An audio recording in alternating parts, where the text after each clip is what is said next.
окуясы, курч суроолор, ачык жооптор, кайчы пикирлер, ачуу чындык, талаш тартыштар. Мунун баары Айлампа программасында. Эртең мененки саат 8-ден баштап Майраш Базлакунова менен. Марал радиосу өз уктурууларын Айлампа программасы аркылуу улантат. Өзүңүздөр билгендей эле мына жайдын 1-айы ортолоп калды. Азыр дээрлик бардык мектеп окуучулары жайкы каникулда.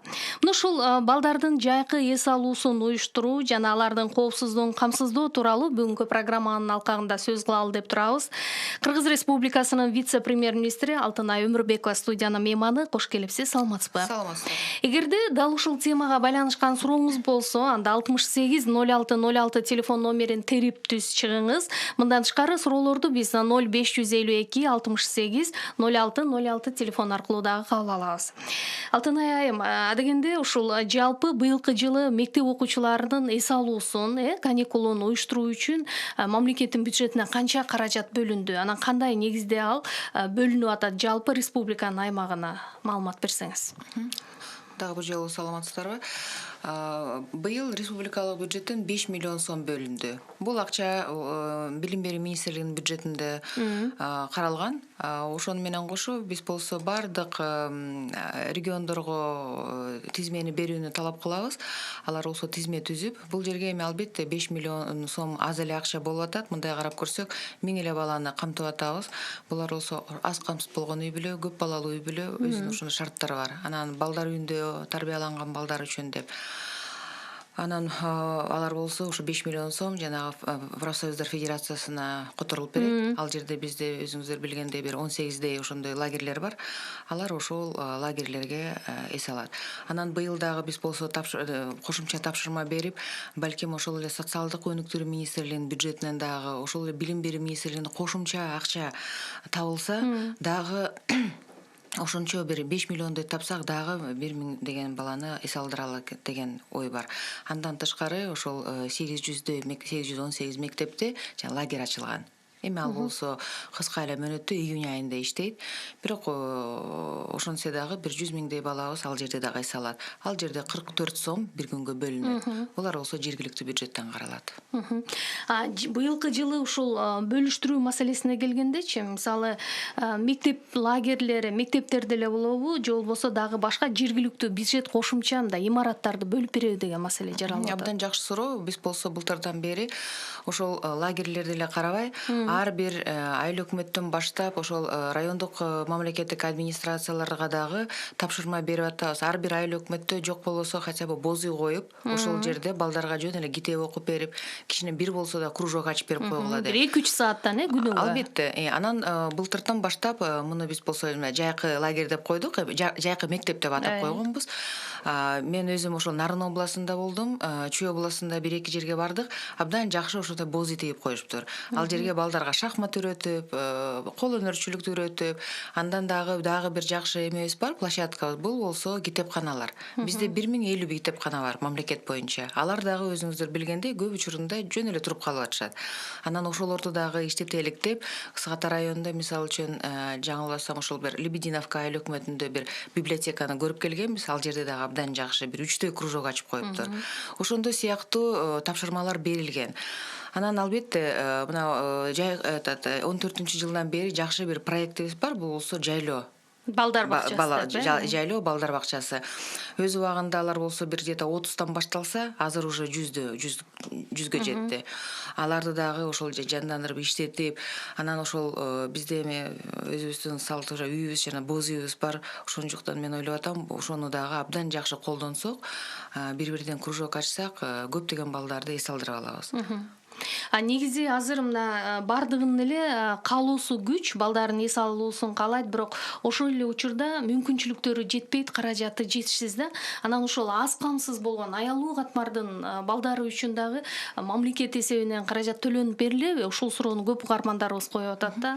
Бул мамлекет тарабынан жанагы мен айткан 5 миллион сом. Бул жанагы ошол категория көп балалуу үй бүлөлөр, аз камсыз болгон жетим балдарга каралат да. Бирок биздин эми уже бул жыл жылкыга тилекке каршы бюджет каралып калган да ошондо 5 миллион депчи. Эмки жылдан баштап муну минимум 1-2 эсе 3 эсе көтөрүшүбүз керек деп атабыз. Анткени уже 5 миллион сом бүгүн жетпей да калды. Баалар өсүп атат. Ошол бир 15 миллионго жеткирсек, 3 эсе көп баланы камтый алабыз. Ошондуктан пока ошондой программа. Анан дагы айтып кетчү нерсе ошол эле жанагы лагерлер. Бизде мамлекетте бир 53 лагерь бар экен. Анын ичинен ошол 18 эле мындай мамлекетке караштуу профсоюздай федерациялар. Булар көбү Ысык көлүнүн жээгиндеги лагерлер. Жок, ошол 53тен Ысык көлдө 20 эле лагерибиз бар. Дагы бир 16 Жалал Абад областында, алар болсо ошо областтарына бөлүнгөн. Бирок алардын дагы санын көбөйткөнгө аракет кылыш керек. Албетте булар көбүнчөсү жанагы мындай жеке менчик балабакча, лагерлер. Бирок ошентсе дагы албетте канча деген балдарыбыз эс алып калышат. Уланталы суроолорго Кыргыз Республикасынын вице-премьер-министри Алтынай Өмүрбекова жооп берип жатат. Балдардын жайкы эс алуусун уюштуруу жана алардын коопсуздугун камсыздоо деген темада сүйлөшүп жатабыз. 68-06-06 телефон номерин терип түз байланышка чыксаңыз болот. Чынында эми балдар каникулга чыгат, сууга түшөт, күнгө күйүп, айтор жакшы бир эс алып, мындай жаңы күч топтоп анан мектепке барыш керек да. Бирок ошол жайкысын көп учурда балдар каралбай калып атат, мындай ойдогудай көңүл бөлүнбөй калып, анан ар кандай кырсыктар болуп кетип аткан учурлар болуп атат. Соңку бир 2-3 мисалды эске алганда дачы. Ушундай бир топ тобокелчилдиктер, коркунучтардын алдын алуу боюнча кандай жумуш жасалып атат? Биз болсо мына өкмөттө ошо акыркы эле күндөрү 2 жыйын өткөрдүк. Биринчиси ошол май айында каникул баштала электе ошондо балдардын мына азыр каникулга чыгат, коопсуздук маселеси деп бир караганбыз. Бардык министрликтер чакырып, штаб өткөрүп, алдын алуу кандай иштерди жасаш керек, ошол эле суу болгон жерлерге табличкаларды илүү менен, то есть бир топ тапшырмалар берилген. Бирок тилекке каршы сиз жана айтып кеткендей, мына каникул баштала эле бизде кырсыктар болуп кетти.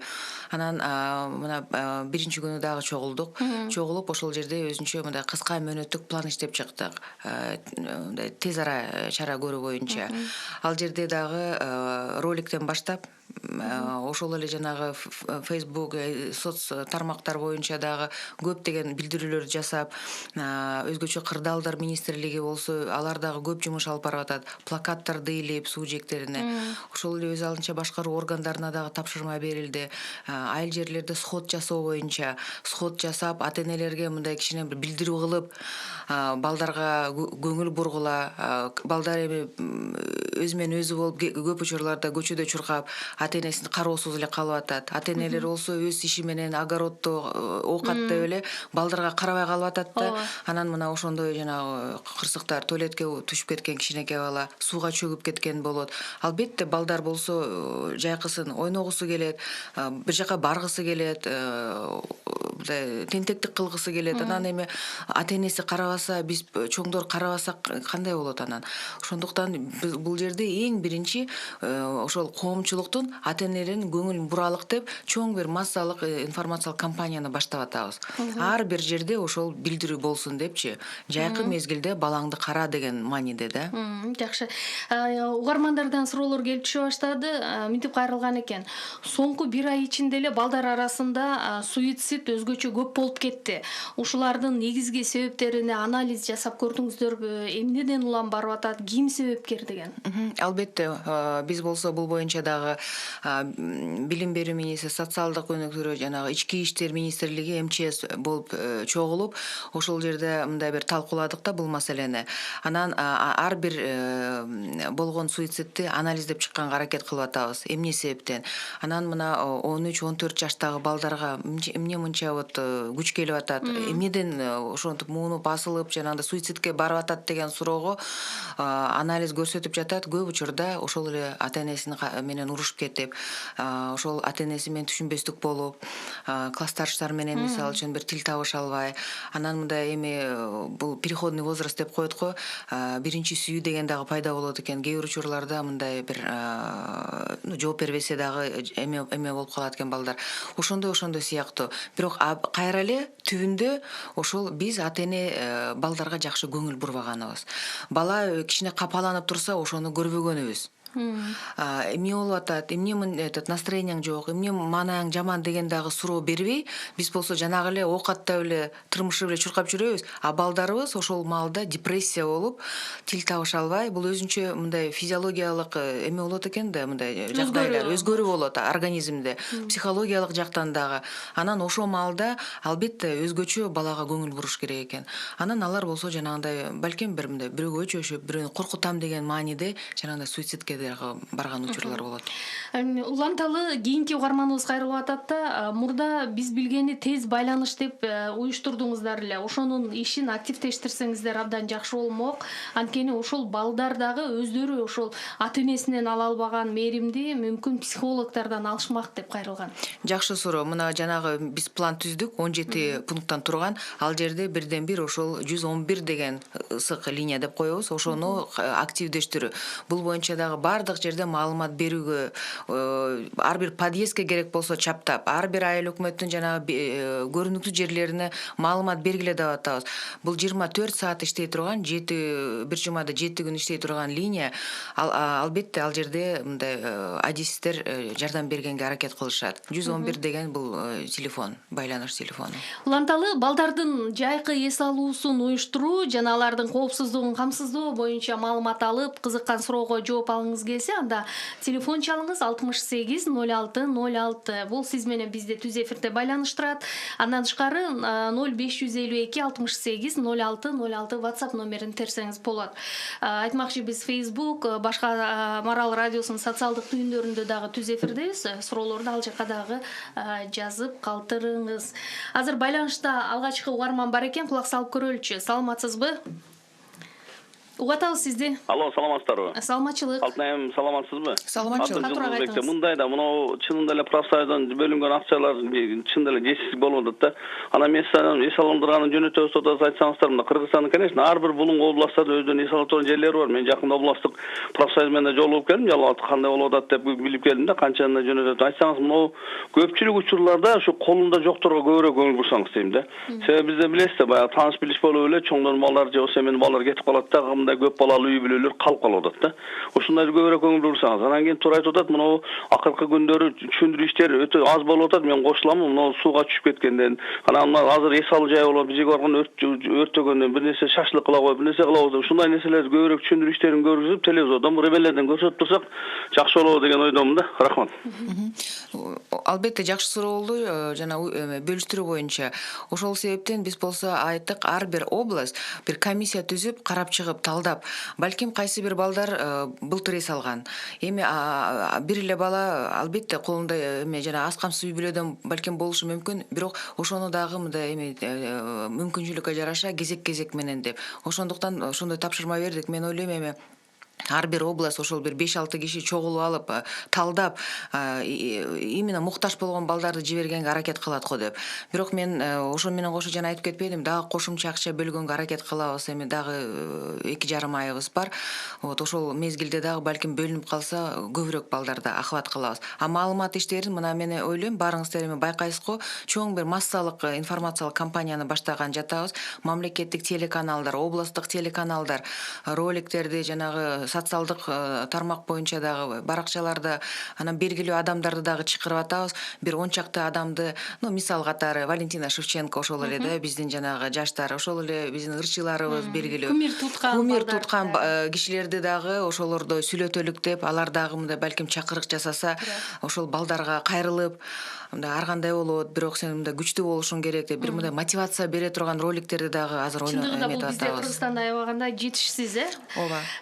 Салмурбек Маткалыков атугарман жазыптыр. Аз камсыз болгон үй бүлөлөр эмес, мугалимдердин балдары, тааныштарын эле алып жатышат. Көзөмөлдүк жок болуп атат. Ушуну эске алсаңыз деп кайрылган. Мен ойлоп атам, биз болсо эми биздин пландар ишке ашса, бир электрондук тизме кылалык деп атабыз. Балдар эс алып бүткөндөн кийин бул эми жеке граждандык контроль үчүн. Ошондо анан көрүнөт, кимдин баласы эс алды, ким эс алган жок. Область боюнча кимдер ушул быйыл путевка бөлүнүп барган балдардын тизмесин дагы жарыялайбыз. Бул жерде багы каражаты бар адам да өзү дагы эске алып, өзү да мындай түшүнүү менен мамиле кылыш керек экен да, башканын балдары бара албай атса, колунда жок кишинин, ана менин балам барганы өтө мындай одоно көрүнүш деген нерсе. Албетте, бул эми жоопкерчиликти. Анан дагы мен учур менен пайдаланып, балким кайрылып кетсем дагы, биз ошондой дагы пландарыбыз бар да. Бизде эми көптөгөн бизнесмендер бар, колунда бар адамдар бар, албетте. Анан биз ушундай бир акция кылып, алар дагы ошол хоть бир бала болсо дагы путевка алып берсе, ошол бир тизмени кылсак, анткени мына 1000 бала эс алып атат, а муктаждык болгон 500 000 бала, мындайча карап көрсөк. Анан балким алар дагы бир же 2 балага путевка алып берип, аларды эс алдырып, мен ойлойм абдан жакшы иш болмок. Биз ошондой чакырык дагы кылалык деп атабыз. Кийинки угарманыбыз жазыптыр. Биз бала кезде мурдагы Советтер Союзу учурунда артеке мыкты окугандарды дагы жиберичү эле. Бул балдарга аябагандай чоң мотивация болчу дейт. Бүгүн ал барбы деген? Ошол артек боюнча мен азыр албетте бизде бир мурун квоталар бар болчу, бөлүнчү, бирок азыр мен билишиме караганда ал жерде мындай норма уже жок болуп калган. Өзүнчө алар чакырыктарды жасайт, эс алгыла деп, бирок мындай акчасы бар ал жерде дагы да. Уланталы кийинки угарман жазган экен, бир үйдүн 7 баласы болсо кандай жеңилдиктер бар жайкы лагерге эгер ал ички мигрант болсо жашаган жеринен дейт. Бизде эми азыр көп учурларда биз прописка менен эмес, жанагы кайсы жерде жашап жатса, пособияларды дагы ошондой бергенге аракет кылып атпайбызбы? Анан эми ал болсо ошол 7 баласы бар, бул жанагы көп үй бүлөлүк, көп балалуу үй бүлөгө кирет. Анан балким жанагындай шарттары эме болсо, аз камсыз болгон үй бүлө. Анан баары 7 баласын дагы каралбасак, бирок ошол үй бүлөдөн 1 же 2 баласын жана эс алдырганга мүмкүнчүлүк бар. Ал болсо жанагы жергиликтүү, мен айтып атпайм, бийлик болсо ошол жанагы тизмесин берет. Бишкек шаары болсо 4 райондук администрациянын астындагы башкармалык, социалдык өнүктүрүү башкармалыгы, региондордо болсо айыл өкмөттөр менен райондук башкармалыктар. Жайкы каникулда лагерлерде балдар үчүн адеп ахлакты, улуттук баалуулуктарды үйрөтө турган балдар китептери даярдалдыбы? Ушул агартуу тармагында эмне иштер болууда дейт. Жамгыр басма үйүнүн өкүлү экен. Балдардын жайкы окуулары үчүн түстүү 32 беттүү балдар китептери даярдалган. Ал ыймандуу балдарыбыз, биз тартиптүү балдарыбыз, биз адептүү балдарыбыз деген сыяктуу 5 китеп бар дейт да. Муну сунуш кылып атат окшойт. Жакшы сунуш экен, бирок чын айтып коюш керек, атайын балдарга ошондой бир китептер сатып алынган жок.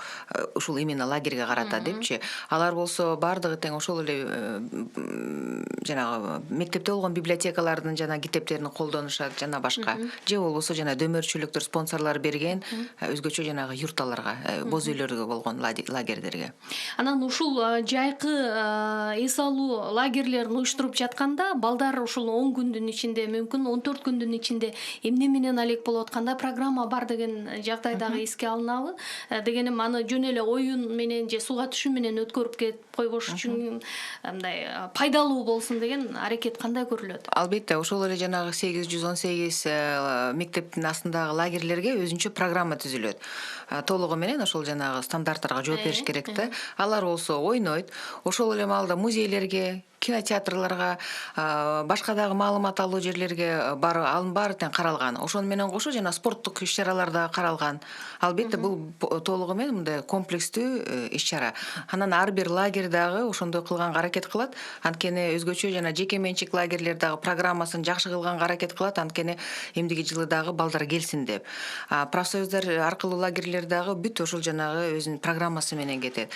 Ошондуктан мен ойлойм, бул жерде эң негизги максат ошо балдар пайдалуу, анан кызыктуу өткөрүү боюнча. Кийинки дагы угарманыбыз сурап атат, Алтынай айым дейт, атайын келгенден кийин бул маселеге дагы көңүл бөлүп койсоңуз.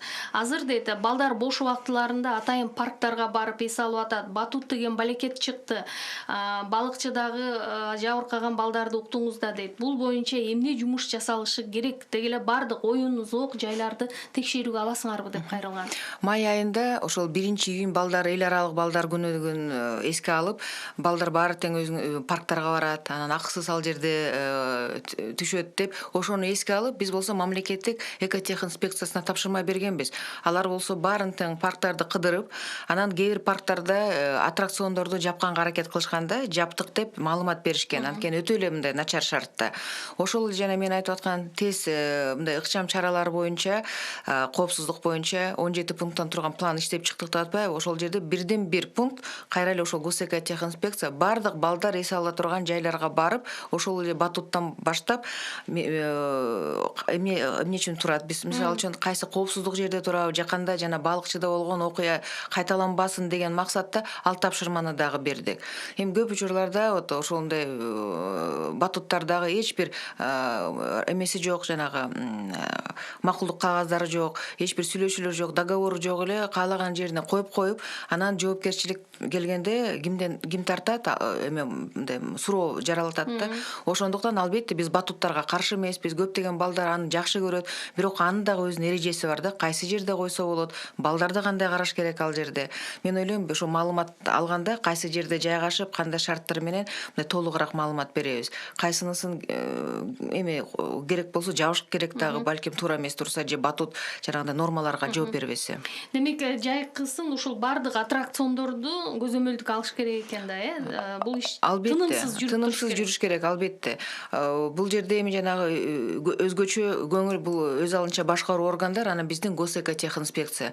Алар болсо бирден бир милдети да ошолорду карап чыгып, керектүү жанагы туура эмес иштеп аткан аттракциондорду керек болсо жабууга дагы барып. Кээ бир аттракциондор, мисалы үчүн паркта 80-90 жылдардан бери келаткан аттракцион. Алардын өзүнчө канчалык алар жанагы проверкадан өтүп атат, техникалык жактан коопсуздук кандай. Ошондой маселелер көп албетте. Бирок көзөмөлдө, муну мен айтып коюшум керек, көзөмөлдө. Улантабыз, башкалабызда 8:28 болду. Сиз угуп жаткан Айлампа Марал радиосунун толкунунда суроолорго вице-премьер-министр Алтынай Өмүрбекова жооп берип атат. Балдардын жайкы эс алуусун уюштуруу жана алардын коопсуздугун камсыздоо тууралуу суроого жооп ала аласыз. Кийинки угарманыбыз жазыптыр. Мен сизге бала бакча боюнча кат менен кайрылгам, сизден жооп алган жокмун, кабыл алууңузга дагы кире албай койдум. Кантип сиздин кабыл алууңузга кирем, байланыш телефонуңузду таштай аласызбы дегеле көп көйгөйлөрүм бар дейт. Эми мен ойлойм, азыр ушул угарман өзүнүн телефонун кайра жазып койсо, биз байланышабыз. Бала бакча боюнча албетте, наверное, ошол баласын орноштура албай атса керек, бирок мен айтып коюшум керек, мына 1-июньдан тартып бир жакшы проект киргиздик. Бул болсо жанагы 50%-ын төлөп берүү боюнча. Жанагы жеке буну болсо жана мамлекеттик социалдык заказ мыйзамынын негизинде жасап атабыз. Биз болсо ошол 6-дан бир 6 же 7 миң сомдук садиктерди тандаганга аракет кылдык. Анткени өтө кымбат, биз ала албайбыз, мындай мүмкүнчүлүк жок бюджетте. Анан 1000 баланы хотя бы ушул быйыл Бишкек менен Оштон как пилот катары жасап көрөлүк дедик. Алар болсо ар бир ата-эне каалаган жерден жанагы бала бакча тандайт. Каалаган жерде дегеним жанагы тизме менен. Биз болсо ошол шартка жооп берген бала бакчаларды договор түзүп, алар болсо мына мен мисалы үчүн 20 бала ала алам, 100 бала ала алам деген дагы садиктер чыкты да. Алардын баары шарттарын көрүп келдик. Жанагы санитардык нормаларга жооп берсе, алар менен келишим түзүп, анан ошол биз болсо мисалы үчүн бир 30 бала бакча болсо, 30 бала бакчанын тизмесин карта кылып берип атабыз. Ата-эне ошол жерден тандаш керек. Кимге кайсы жери ыңгайлуу болот. Тандап туруп айтат, мына мен могу жерди тандадым деп. Ошондо баласы барса 50%-ын биз болсо төлөп беребиз. Бул дагы ошо муктаж үй бүлөлөрдүн балдары барат экен да. Бул да өтө кылда талдалыш керек экен. Ошол жанагы билим берүү министрликтин сайтында бүт эрежелер жазылган. Бул болсо жанагы мамлекеттик муниципалдык кызматкерлер айлыктары 12 миңден көп эмес. Ошолор кирди. Аз камсыз болгон үй бүлөлөр кирди, көп балалуу үй бүлөлөр, анан жанагы жалгыз энелер же аталар тарбиялап атса, ошондой балдар дагы кирди да. Бирок мындай мен айтып коюшум керек, өтө активдүү пока же балким биз толук маалымат ала албай атабы, же кандай болуп атат. Биз болсо эми бардык площадкаларды колдонуп маалымат бергенге аракет кылдык, бирок балким албетте бирөөгө ошол 3 миң дагы көп болуп атабы. Анан эмдиги жылдан баштап муну биз болсо кичине мындай дагы жакшыртканга аракет кылабыз. Бюджеттен карап, мисалы үчүн бир 20% ата-энеси төлөсө, 80% мамлекет төлөгөндөй кылып эметелик деп. Мен ойлойм, биринчи кадам бул деле мындай туурабы депчи, жаман эмес деп. Уланталы Асылбек Имаралиев аттуу арман жазыптыр. Балдарга лагерлердин кайсы жерде бар, путевканы кантип алыш керек, толук маалыматты ала албай жатабыз дейт. Мен Кадамжай районунан жазып жатам деп калтырган. Мисалы үчүн ошол эле лагерлер, мен жана айтып атке, мамлекет боюнча 53 жайкы лагерь бар. Анын 20сы Эсе көлдө. Тилекке каршы ошол 53 лагердин тизмеси мен азыр ушул жерден ала аласыңар деп айта албайм, анткени ал жок тизмеси. Бирок ушул күндөрү аракет кылалы. Мисалы бул Кадамжайлык. Ошол эле ооба, профсоюздар аркылуу лагерлер 18. Ошол Кадамжай районунда дагы кайсы лагерлер бар? Мына мисалы үчүн Баткен областында мен азыр менде вот маалымат бар.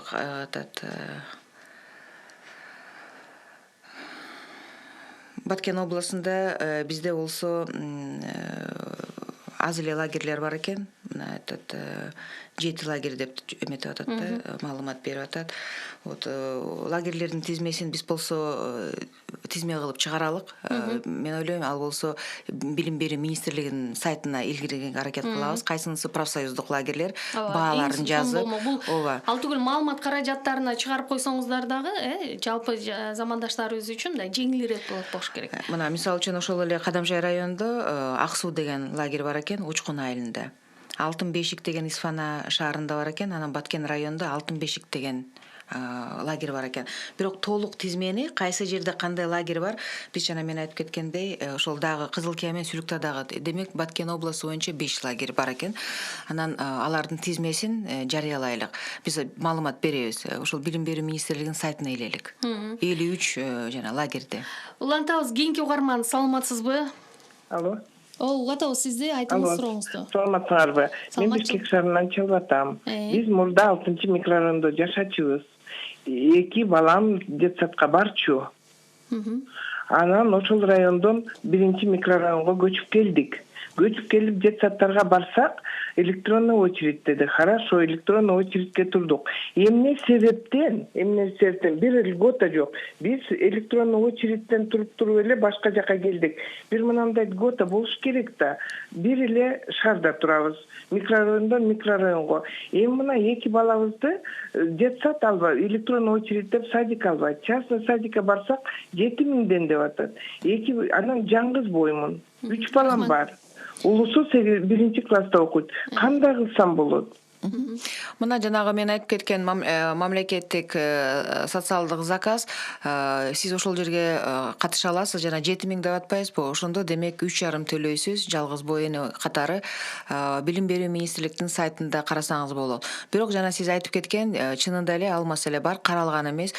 Бир садикке барып, анан которгон маалда автоматтык түрдө ошол садикке эметип каласыз деп. Анткени ошол силер которулгум келет деген садикти балким шарттары жок кабыл алганга. Анан кайра эле ошол электрондук тизмеге киргенге туура келип калып атат да. Бирок маселе жакшы экен, муну дагы мындай бир механизмдерин карап чыгыш керек экен. Кандайча барып аткан бала-бакчага барган бала бирден бирге которулат. Балдардын жайкы эс алуусун уюштуруу жана алардын коопсуздугун камсыздоо темасына байланыштуу суроолорду берүүгө аракет кылыңыз.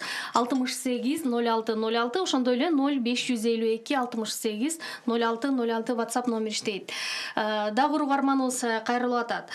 Балдар дейт, лагерлерин гана эмес дейт, балдар барып сууга түшө турган объектилерди дагы көзөмөлдүк алсаңыздар абдан жакшы болот эле. Анткени өз алдынча барган учурда суучулдар дагы, куткаруучуларды дагы көрбөй көп кырсык болуп кетет дейт.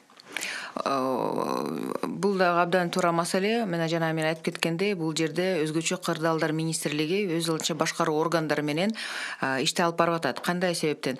Мисалы үчүн бизде кээ бир жерлерде сууга түшкөнгө мүмкүнчүлүк бар, уруксат берилет, кээ бир жерлер берилбейт. Анан ошол бардык жерге табличкалар илинсин деп биз тапшырма бердик. Алар болсо плакат болобу, табличка болобу, бул жерге түшкөнгө мүмкүн эмес деген ар кандай табличкаларды коюп атат. Жанагындай уруксат берилген жерлерде албетте ал жерде өзүнчө жанагы туткаруучулар болуш керек, баардык шарттар дагы болуш керек. Ошондуктан мен ойлойм, эми ар бир киши өзгөчө балдар менен дагы мындай түшүндүрүү иштерин ата-энелер жүргүзүш керек. Ошондой сууга кайсы жерге түшөм десең, ушундай эрежелер бар деп, же болбосо жалгыз баланы жөнөтпөй. Өзгөчө кырдаалдар министрлиги дейт, мурда сууда өзүн алып жүрүү эрежеси боюнча бир ролик чыгарышты эле. Быйыл аны көргөн жокпуз, ошону кайталап берип койсо деле жакшы болмок да деген сунушун бериптир. Ал ролик жүрөт, дагы аны болсо тез жүргүзгөнгө өзгөчө жана прайм тайм деп коет. Элдин баары тең көбүнчөсү угуп телевизор көрө турган, эртең менен аны кечки маалда ошол жерде дагы ошол жана роликтерди көрсөткүлө деп тапшырма берилди. Жанагы планда ал бар. Угатабыз, сизди саламатсызбы? Кулак сизде, угарман, айтыңыз. Алло, саламатсыздар. Мен Бишкек шаарынан Ленинскийге карайм, 5 балам бар. Анан эгиз балдарымды номер 5-садикке берейин деп электронникага каттатканбыз да. Каттатсак, дегене чыкпай атабыз, 5 миллион төлөш керек болсо же кандай кылабыз? 5 сом алат деп бизге ушундай деп атат да. Бул суроолор темадан тышкары экен, эми бирок жооп берип койсоңуз, Эми очередь келбей атат деген маселе болуп атабы? Албетте 5-садик бул жанагы Фучика көчөсүндө өтө көп балдар барат ал садикке. Тилеге каршы ал райондо ошол бир эле садик болуш керек. Ошондуктан абдан көп мындай тизмеде дагы очередь дагы аябай көп да. Анан балким жанагы биз айткан шарттар менен пайдаланасызбы? Мамлекеттик заказ боюнча билим берүү министрлигинин сайтына кирип карап көрсөңөр, сизге жакшы ыңгайлуу болсо, балким ошол садиктерден тандайсыз, пока тиги электронный очередь келгенче дейм да. Балдардын жайкы эс алуусун уюштуруу жана алардын коопсуздугун камсыздоо темасында сүйлөшүп жатабыз. Кийинки угарман, саламатсызбы? Угатабыз.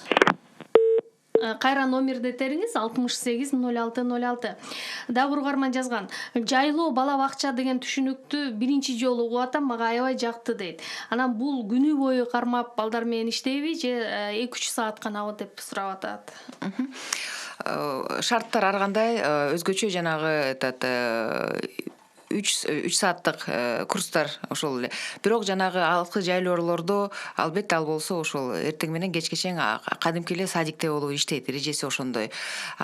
Биз эми жалаң эле жайлоодо эмес, ошол айыл жерде дагы боз үй койсо, аны дагы мындай жайлоо садик деп атап койдук.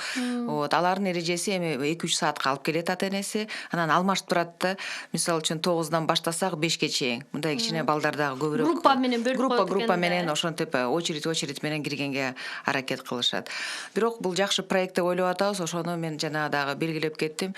Кудайдын берген боз үйүбүз бар. Аны болсо ошондой бир максатта дагы колдонсок деген. Азыркы практика көрсөтүп атат. Мына 100дөй ошондой садигибиз ачылды, борборубуз.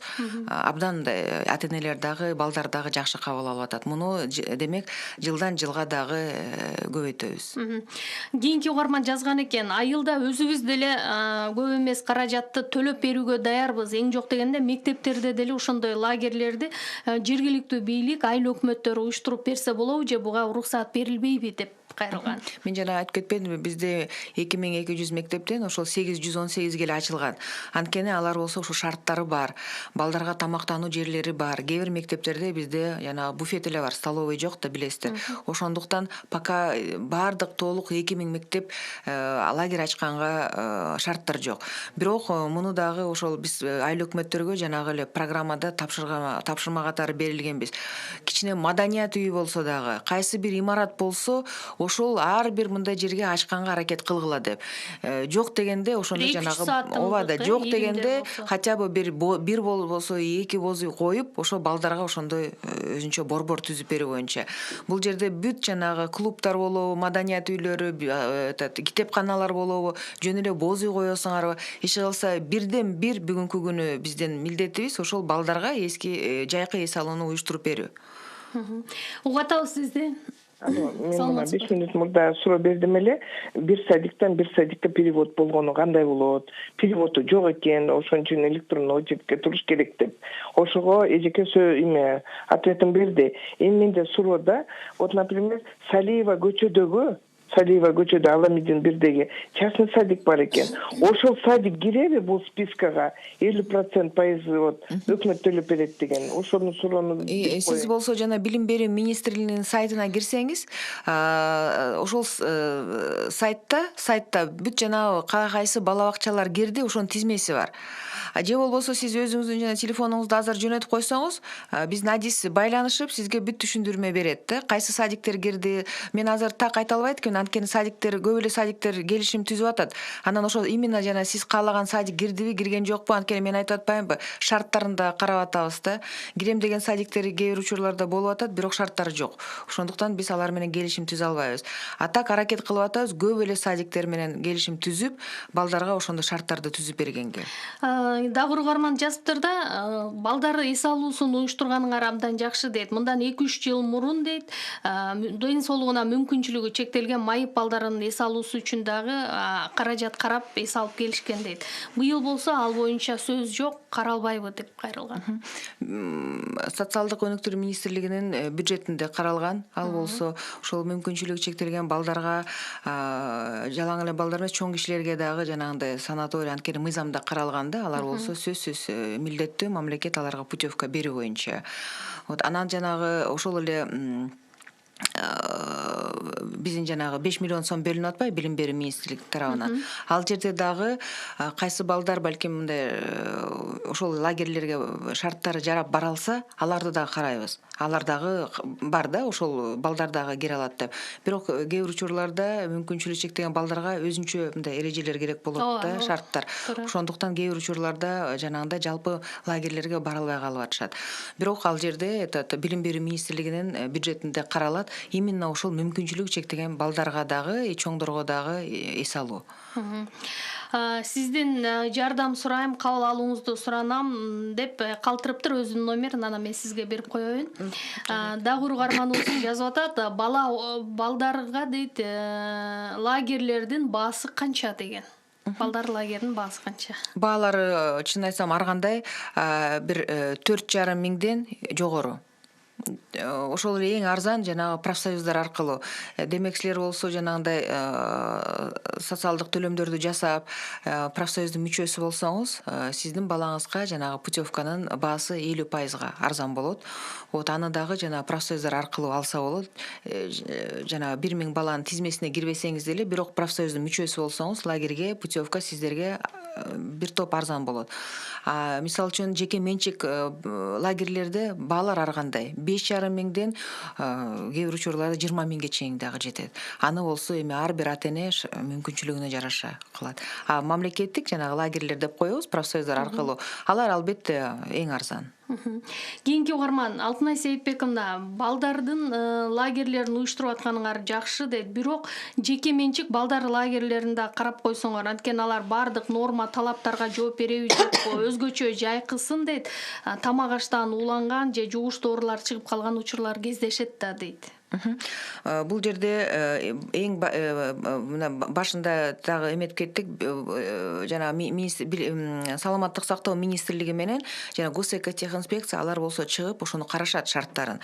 Нормаларга туура келеби, туура келбейби. Бул ачылып аткан бул кезде. Ооба, албетте. Анан мындайча айтканда эме берет да, уруксат берет, иштегенге мүмкүн же мүмкүн эмес деп. Кээ бир ошондой лагерлер жабылып калды. Уруксат берилген жок. Албетте, демек алар жанагы нормаларга, шарттарга жооп бербейт. Ошондуктан бул көзөмөлдө албетте жанагындай проверка. Бирок ошол эле жеке менчик лагерлер, алар болсо жанагы мыйзамга тийиште, жеке бизнести текшерүү өзүнүн эрежелери бар. Ошондуктан каалаган учурларда эле келип текшергенге мүмкүнчүлүк азыр жок. Билесиздер, эми бизнеске мындай колдоо көрсөтүү максатында андай нормалар уже жазылганда кайсы учурда кандай текшерсе болот. Балдардын жайкы эс алуусун уюштуруу жана алардын коопсуздугун сактоо боюнча суроо же пикириңизди айтсаңыз болот. Ал үчүн 68 06 06 телефон номерин териңиз. Саламатсызбы ушунчалык дейт. Менин балам 4,5 жашка чыкты, сүйлөбөй жатат. 85-чи логопеддик садикке жарым жыл документ чогултуп комиссиядан өткөрбөй коюшту. Пропискабыз шаардык эмес деп комиссия номер 30 мектептен өтөт экен. Аргабыз кетти. Эмне кылсак болот? Ушул суроомду сөзсүз окуп коюңузчу, мага жардам бериңизчи деп кайрылыптыр. Назгүл аттуу угарман. Назгүл телефонун берсе, муну карап чыгыш керек. Чынында эле кандай диагноз баланыкы, эмне себептерден. Бизде шаарда, мисалы үчүн, бир нече садик бар. Именно ошондой жанагы проблемалар менен балдар барыш керек. Анан чынында эле ошондой комиссия аркылуу. Анткени муктаждык кээ бир учурларда көп болот, орун аз. Анан алар болсо ошол жанагы тизме менен жана комиссиядан өтүп карашат. Бирок бала чынында эле ошондой садикке барганга муктаж болуп, анан комиссия кайсы бир себептер менен жөн эле орун бербей атса, муну карап чыгыш керек. Демек, Назгүл телефонун берсе, биз болсо индивидуально карайлык. Эмне себептен? Аны да карап чыгыш керек да. Мен 2 угарман ушундай жеке номерлерин калтырышты. Программанын аягында Алтынай Сейитбековнага номериңиздерди берип коем. Анан кайра карап, менимче сиз тиешелүү адистерге тапшырма берет болушуңуз керек. Уланта берелик. 68 06 06, ошондой эле 0552 68 06 06 телефон номерин териңиз. Негизги лагерлердин эс алуу үчүн балдардын жалпы мөөнөтү канча күндөн түзөт? Анан 3 поток боло турган болсо, айына дейт, бир топ эле балдарды эс алдырганга мүмкүнчүлүк болот да, жалпы санын айтыңызчы деп кайрылган экен. Бул кечирээк кошулган угарман окшойт. Бул эми жана мен айтып атпаймынбы, 53 лагерь бар. 53 лагерь. Ал жерде потоктор азыр 10 күндөн бир где-то 12 күнгө чейин, бул орточо поток ошо 10 күндөн 14 күнгө. Мурун 1 ай болчу, эсиңизде болсо, Советтер Союзунда бир 30 күндө эс алчыбыз. Ошондо 3 поток болчу. Азыр балдардын саны азырааганда, лагерь көп. Лагерь көбүрөөк болчу. Азыр кээ бир лагерлер билесиңер да приватташтырып кетилген. Мен ойлойм, бир 2 эсе, наверное, лагерлер азайды ал убактан бери. Бирок алардын ордуна жана жеке менчиктер ачылып атат да. Ошондуктан лагерлердин потоктору 10 күндөн 14 күнгө чейин орточо. Анан көлдө мисалы үчүн лагерлер 1-июндан баштап эле ачылган жок. Анткени суук эле болду дагы. Бир 10-июндан баштап лагерлер мындай өз ишин баштайт десек болот. Анан эми мындай 10 күндөн болгондо бир где-то 1 айда бир 2,5 поток десек болот да, ошондой эс алып калат экен. Анан лагерлердин дагы эмеси мощностьтары ар кандай да. Кээ бир лагерь 100 бала алса, кээ бир бала мисалы үчүн 50 бала камтыйт, кээ бир бала 150. Ошондой. Анан биз орточо эсеп менен бир где-то 20 миңден ашык бала ошол лагерлер аркылуу эс алат деп атабыз. Орточо эсеп менен. Кийинки угарман, балдар бакчаларын мыйзамсыз өтүп кеткендерди мамлекетке кайрадан кайтаруу аракетин көрүп атасыңар. Ошол менчикке өтүп кеткен лагерлер маселесин ойлонуп көрдүңөрбү деп сурайт. Эми өзүңүздөр билгендей 12-жылдан баштап абдан чоң бир компания болуп, мыйзамсыз приватташтырган. Кээ бир мисалы үчүн бала бакчалар приватташып, бирок алар болсо бала бакча бойдон калып, жеке менчик формада иштеп атат. Мыйзамсыз приватташтырып, башка бир анын садиктин ичинде заводдор, фабрикалар ачылып же кайсы бир башка офистер ачылса, аларды кайтарып атабыз. Мына бүгүнкү күнү дагы бир топ садик бала бакчалар кайтарылды. Анан дагы 70 где-то бала бакчада биздин мамлекеттик органдар жайгашкан. Анан биз бүгүн аларды дагы талдап чыктык. Ошол эле органдарды чыгарып бала бакча кылалыкпы, же болбосо мамлекеттик органдарга дагы бирдеме табыш керек да, же салыш керек. Андан көрө келгиле жаңы бала бакча салалык деген бир эмеге келдик, чечимге. Ошон үчүн 73 ошондой мекемеден биз болсо 30-ун бошотобуз, калгандары болсо жаңы салынат деген ойдобуз. Лагерлер боюнча дагы бул жерде муну индивидуально кайсы бир лагерь мисалы үчүн мыйзамсыз болсо же кандай бир себептер менен, бирок мындай дагы нормалар бар да, закон обратной силы не имеет деген, же болбосо өз убагында приватташтырып, анан ошол лагерь болуп профиль менен өзгөртпөй иштесе, албетте биз аларды эч кандай негиз дагы жок. Анан профилин алмашып же дагы кандай жагдайлар болсо, сот иштери, мен билишиме караганда кээ бир лагерлер боюнча сот иштери жүрүүдө. Уланталы кийинки угарманды азыр саламатсызбы? Кулак сизде, айтыңыз. Саламатсыздарбы? Саламатчылык, айтыңыз. Мен бу кишиден улуумун, карындашым деп эле кайрылайм. Бу кишинин интеллектуалдык деңгээлдерин жакшы билем. Кичине мына бир каалоо абдан жакшы. Анан кийин мына улуттук маселелер көңүл бурулбай атат бакчаларга. Мен көп барам, көп кыдырам. Биздин неберелерибиз кыргызча сүйлөбөй баратат карындашым. Ошолорду бир жакшы карап, улут деген маселе биз кыргыз эли өтө аз элбиз. Чоң дөөлөрдүн арасында калдык.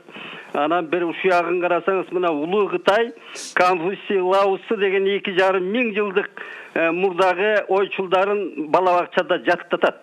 Анан бизде барсаң эле ушу кечиресиз, сиз даңкылдаган карындаштарым, бала бакчанын чоңдору улутуңду көп мындай сыртка калтырып атышат да. Ушул жагына бир патриот катары карындашым, бир көңүл бөлсөңүз.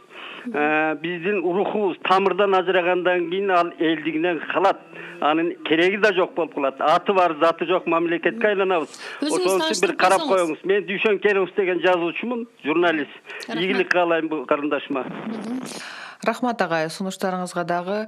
Бизде кээ бир бала бакчалар орус тилдүү бала бакча деп эсептелет. Кээ бирлери ошол кыргыз тилдүү садик деп, ошол эле мектептер дагы.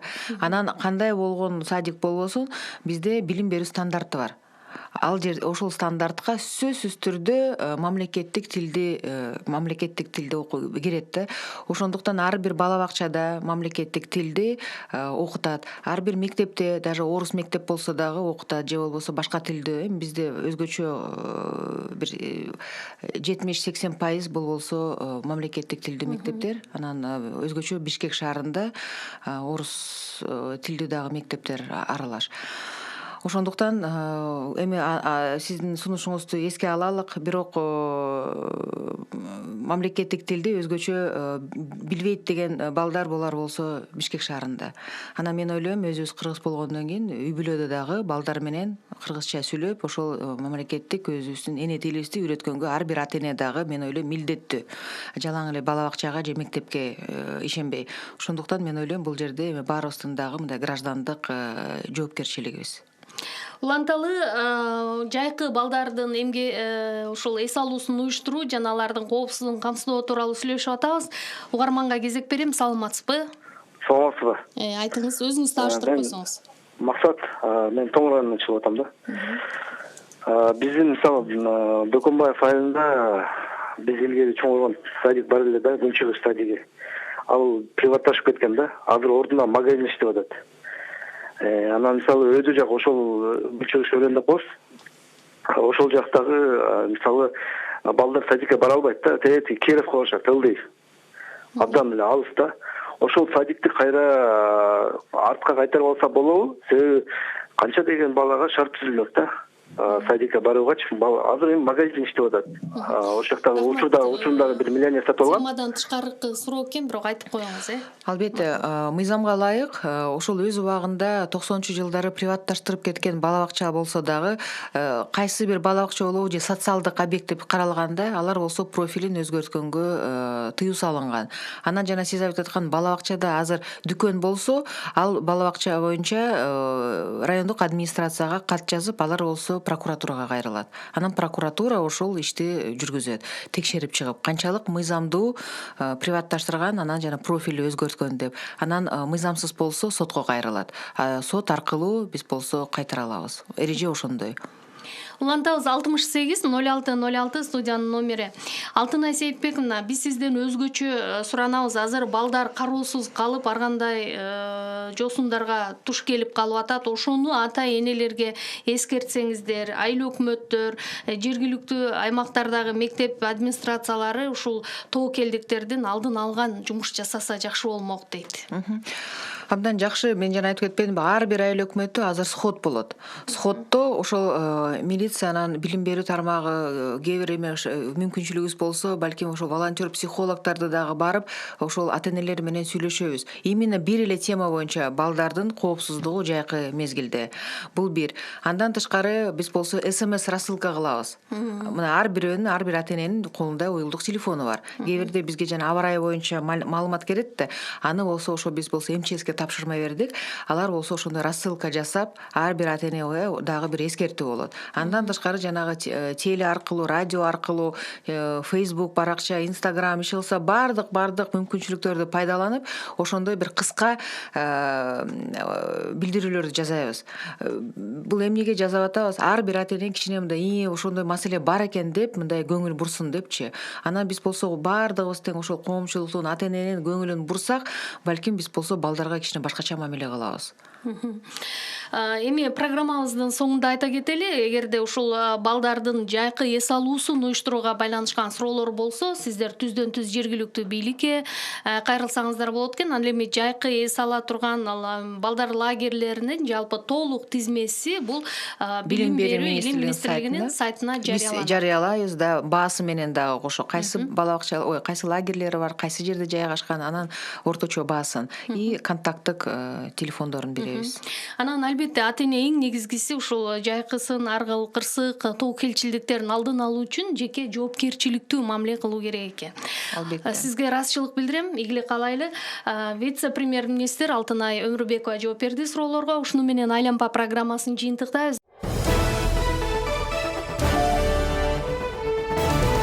Күндүн окуясы, бурч суроолор, ачык жооптор, кайчы пикирлер, ачуу чындык, талаш тартыштар. Мунун баары Айлампа программасында.